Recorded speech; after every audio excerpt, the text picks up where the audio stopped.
Hello. Hello, Hooky. It's Rowan from Silver Tiger Media. How are you? I'm okay, mate. How are you? Oh, I'm very well indeed. It's brilliant to speak with you. Thank you very much for your time. Let's hope you say that afterwards, eh? Oh, we'll see if we go. See how we go. I'm sure it'll be brilliant. Look, I have to say from the outset that I absolutely love your performance from the Manchester Cathedral in 2011 of Love Will Tear Us Apart. It's I mean this with absolute respect, but it's somewhere in between Joy Division and the Stranglers. It's terrific. Well, I'll take that as a compliment, mate. Oh, it's intended that way. Yeah, was that the one with the choir? Yes, indeed it was. Yeah, it was a charity gig we did for the United Estates of Wythenshawe. Ah, terrific. It's a bunch of doormen, actually, from the Hacienda who got together and decided to do a bit in Wythenshawe for the kids, and they built a gym. Oh, wonderful. Which they rely on, charity to run, and it does work. Yeah, they're a great bunch, actually, and they're always putting together something really wacky. And the idea with that one was that the groups would perform with an orchestra or with a choir. And it worked really well, actually. Yeah, it's a nice idea. It's always nice to do something like that. Oh, absolutely, and very good of you indeed. And I wish that we could donate a couple of dollars every time it's viewed on YouTube. I know I'd be contributing quite a few thousand. Hey, I tell you what, mate. I wish I got a couple of dollars for every time some of mine's donated. It's seen on YouTube, I know. Unfortunately, we'll never be able to retire off YouTube, will we? Oh no, we won't be able to, unfortunately. But I have to ask you: do you remember much of living in Jamaica? Yeah, I do actually. I mean, I was 7 while I was 10. Or 6.5 when I got there. So yeah, I mean, I remember most of it. It was a hell of an adventure. It really was. Yeah, and for a kid running round at that age, it was fantastic. And here's me going to ask Jamaica back to Salford. What sort of move is that? But obviously you weren't in charge of that at all. It was a bit grim, to say the least. I mean, it was interesting, you see, because I'm working class, and we lived in a place called Odsal in Salford. When we moved to Jamaica, because of my father's job, which was maintaining the glass machines in a factory, we became middle class. And all the benefits that come with that. And then when my mum got fed up and we went home, we went back to being working class. Oh no! It was an interesting transition. It would have been, to say the bloody least. Oh, such is life, goodness me. Hearing you perform, well, yeah, it's a culmination of us now, isn't it? Our experiences in the past. Hearing you perform now really takes me back to tracks like Dreams Never End and Doubts Even Here. Is what you're doing now what you're always destined for, do you think? Oh, God. Wow. Well, I mean, I'll tell you what, if I enjoy it... you see, at the moment, as corny as it sounds, I'm on a chronological journey, aren't I, through the whole catalogue. And the interesting thing about playing the old catalogue is that mainly because of what happened to New Order and what New Order became when we got back together again. Yeah. All that old material was just ignored, and it seems very sad, and it seems sad to me at the time, actually, because it was always me that was, pumping in New Order, trying to get Bernard to do Age of Consent and Dreams Never End, and, all this old stuff that I felt had got us our following. Yeah. But we were ignoring, for the hits. And, the weird thing is that New Order were never interested in hits. We always used to thrive off ignoring that and going another way, and that was the interesting thing about the group, was it went against the norm. And what I felt happened to us was that in 97 onwards, we became very, very normal. I mean, it's interesting watching their pretense as New Order now, because they've actually incorporated, I noticed Bernard, and I'm sure he's just done it for spite, but they've actually incorporated a couple of the songs that I always wanted to put in. that were very heavy on the bass riff, Age of Consent, Elegia, Perfect Kiss, and he actually did, for some reason on this time when they got back together, masquerading as New Order, put those songs in, you see. But when we were together, he wouldn't ever do them. Oh, goodness me, isn't that disappointing? Him and Steve were very, very dyed in the wool, very traditional, very boring. They couldn't be bothered rehearsing. They just didn't have the heart, to do them. And I found it very frustrating. And my wife, quite rightly, she said to me, my God, if you were there now, you'd be just as frustrated as you were in 2007 when we split up. Oh, there we go. Goodness me, what a wonderful observation. And it's quite shocking actually, because when you play some of the songs, there's a wonderful website on the internet where it analyses the last time a song was played by a certain group. And I was looking at Way of Life. Oh, right. Way of Life was 28 years.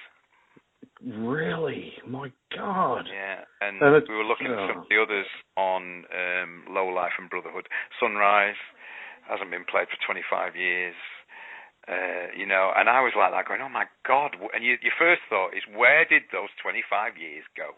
Oh, yeah, somebody there. That's the weird thing. So for me, playing this old stuff like Doubts Even Here and Dreams Never End, it's like new stuff. It's as new as the Joy Division stuff felt after you'd ignored it for 30 years. So at the moment, I'm riding a crest of a nostalgia wave. Yes, absolutely. Shall we say. And right so I'm really enjoying it. And I must admit, I get such a thrill from playing Doubts Even Here, because it's such a fucking great song. Absolutely agree. And it really does. I mean, I am wading, as my son puts it, like a pig in poo at the moment, going back with all these old songs. And I mean, the thing that was surprising is that I never really thought that, I knew I wanted to do it. Yeah.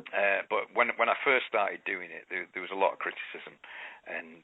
But people have really taken to it, and people like to see it, and I enjoy doing it. And it is difficult. It's more difficult playing the albums, without a doubt, than just playing the greatest hits. Because you're playing songs that are more difficult, much more difficult to play live. The reason we never used to play most of them as New Order was because they were more difficult. They were difficult to play. They required a lot of concentration. And they also, when you play the albums, it does demand quite a lot of concentration from your audience. Yes. But I must admit that I actually like that, shall we say, that uncomfortableness, that uncomfortable awkwardness. Yeah. It reminds me of punk. Playing absolutely. Your stuff to an audience that have never heard it. Yeah. Oh, what a beautiful turn of phrase and observation. Is your son enjoying himself now, though? Just between you, me, and the rest of the world. He, my God, you must be joking. He's always on at me to do more and more and more. And I'm like, oh my God, son, come on, I'm nearly 60 years old, pack it in. He is like a kid with a new toy. He's a great bass player, I must admit. I don't know where he got that from. But it's also great to be with him. He plays really well. And I must admit, the lights are really enthusiastic. They're very, very respectful of what we're doing.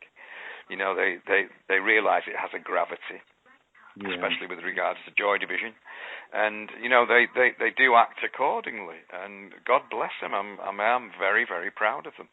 That's absolutely wonderful. And watching the two of you perform together is really thrilling. There's no other word. I never thought that had happened, I must admit. I keep saying to my daughter she's going to have to do backing vocals. Be like the Osmonds, mate. Be like the Osmonds. Oh, brilliant. That sounds perfect. If I can take you back a stretch to May 2010, you performed Joy Division's debut album at your club, the Factory in Manchester. I have to ask for myself, with the greatest of respect, was it in fact a celebration of Ian Curtis? It was to celebrate Ian's life, actually. Oh, brilliant. The weird thing about being in New Order was that you ignored Joy Division and you focused on New Order. Sure. And Blow Me Down, it worked. It worked perfectly.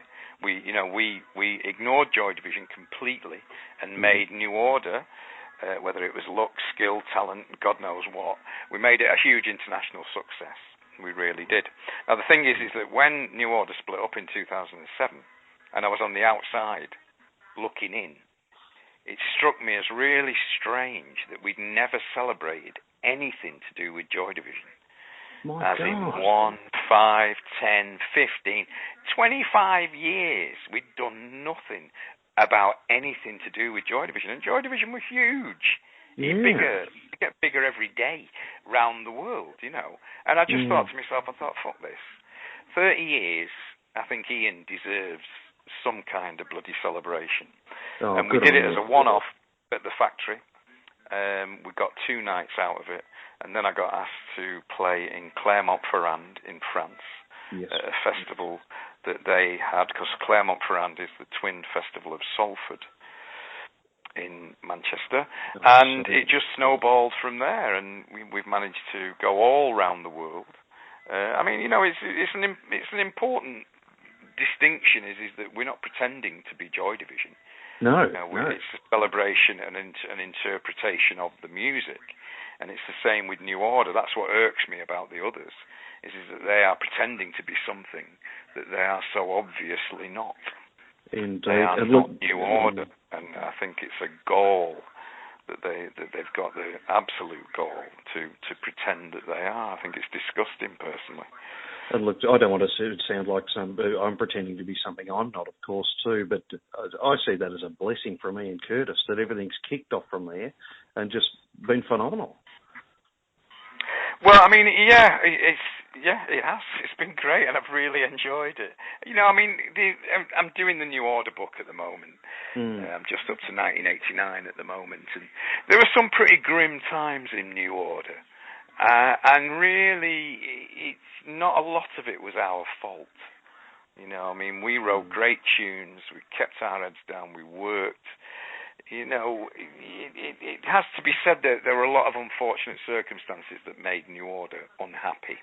Yeah. It is a strange position to be in, and I suppose in a way it's payback. If them lot want to pretend that they're ecstatically happy without me, then maybe they've got their payback, And if I play, and I'm happy playing what I'm playing the old stuff, working my way through the catalogue, then, maybe we've both got what we deserve. It seems only quite right. How surprised were you that people, in their absolute masses, still wanted to hear you perform those classic hits? Well, that doesn't surprise me at all, because there's a hell of a lot of New Order fans in the world. Yeah. I must admit the others do have a head start because of the power of the brand name. We all realise the power of the brand. We do. These days. But no, the thing is that I'm still here. I'm not going away. I'm enjoying myself very, very much. I'm looking forward to the next phase, which will be Substance Joy Division and Substance New Order. And I'm looking forward to doing Technique and what's it called, Republic after that. Yes. Then Get Ready.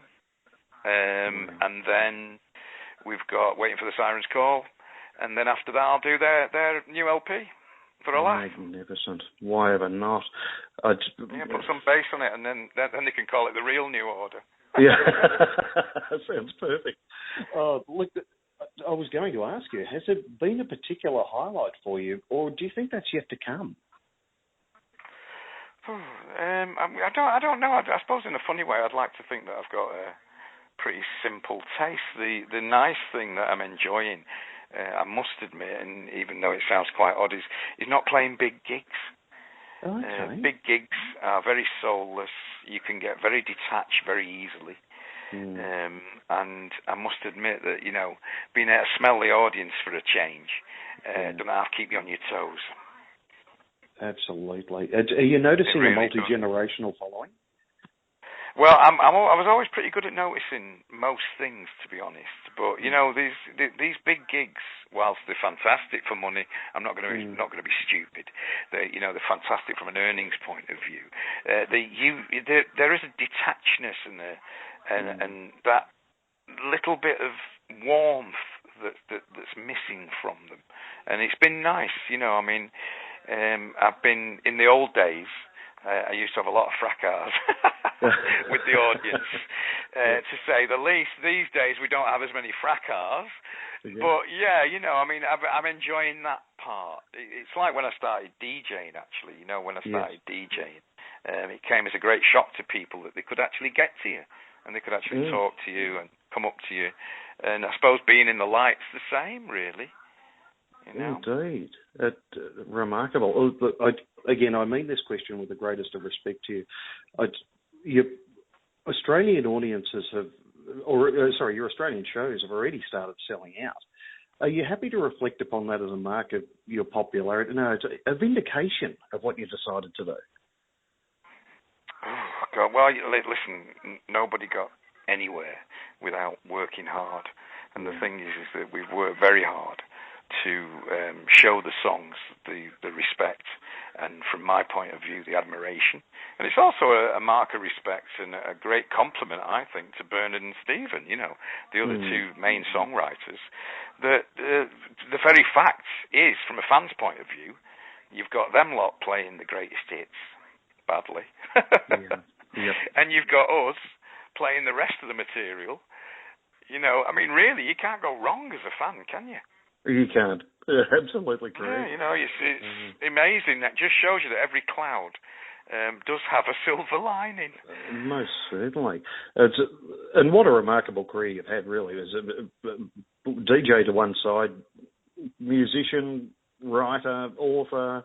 Don't tell me 39 years, mate. 39 years today, actually. Really? There we go. It's my birthday today. Wonderful. Happy birthday. Thank you. I've been doing it for 39 years, and honestly, when I sit here these days, I find it hard to believe it's been 39 minutes. It's unbelievable. I can't believe it. I loved it. At home you always see that thing about Bruce Forsyth. When they say, he's had 40 years in show business, everyone goes, 40 years in show business, Bruce Forsyth. And here's me, I'm nearly there now. Absolutely, oh my yes. God. Never mind Bruce. Nearly up there with Bruce. Indeed. What has been the most difficult part of the journey for you? Is there one part that stands alone as being a difficult stretch? No, I mean, the legal case against the others is probably the worst thing that I've ever had to go through in my life. It's still ongoing. It still shows no signs of being rectified, shall we say. The way that they did it in 2011, which was behind my back without telling me, and putting the business machinations in play, vastly and very unfairly, in my opinion, was absolutely disgusting. It's just been that. I mean, I'm still suing them for misuse of the name and for unfair prejudice in the trademark. So I'm hoping that it'll get sorted out this year. I mean, at least then, once we get rid of that, we can all get on with our lives.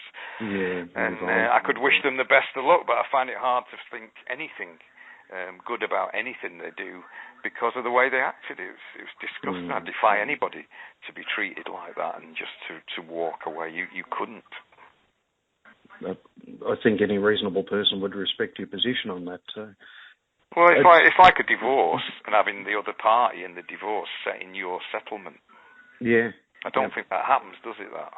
No, that would be incredibly You tend to go unfair. for a third party. You tend to put a little bit of fairness into it, and that's what I'm hoping for will happen this year. That's my New Year's resolution anyway, mate. Hopefully a bit of mediation to a successful outcome.